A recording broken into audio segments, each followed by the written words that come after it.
अस्सलामुअलैकुम, आप देख रहे हैं के न्यूज HD में हूं हारिस अली शाह गिलानी। चलते हैं आज की अहम खबरों की तरफ। बिलावल भुट्टो और शहबाज शरीफ में इत्तेफाक भी है और इख्तिलाफ भी। एक बार फिर आपको बताते चलें, अपोजिशन की दो बड़ी जमातों के कायदीन बिलावल भुट्टो जरदारी और शहबाज शरीफ की राय में कहीं इत्तेफाक और कहीं इख्तिलाफ देखने में आया। तहरीक अदम एतमाद कामयाब होगी या नहीं, अबूरी हुकूमत की मुद्दत कितनी होगी, हुकूमत की इत्तेहादियों को तोड़ने के लिए क्या कुछ देना होगा।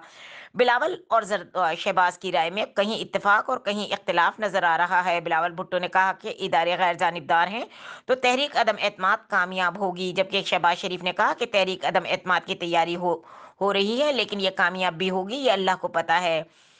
बिलावल भुट्टो और शहबाज शरीफ में इत्तेफाक भी है और इख्तिलाफ भी। बिलावल भुट्टो ने इमरान खान इस्तीफा दें तो मार्च और अदम एतमाद की जरूरत नहीं। बिलावल भुट्टो जरदारी ने कहा कि अदम एतमाद के बाद जो भी हुकूमत आएगी इसकी जिम्मेदारी महदूद होगी, इसका काम साफ शफाफ इलेक्शन करवाना होगा। शहबाज शरीफ ने कहा कि आने वाली हुकूमत कितनी देर चलनी है, कितनी देर नहीं, इस पर अभी मुशावरत हो रही है। काफ लीग को वजारत आला देने की बात पीपल्स पार्टी की तरफ से सामने आ चुकी है, जबकि शहबाज शरीफ कहते हैं कि सियासत कुछ लोग कुछ दो का नाम है, कुछ सुनी जाती है और कुछ मनवाई जाती है।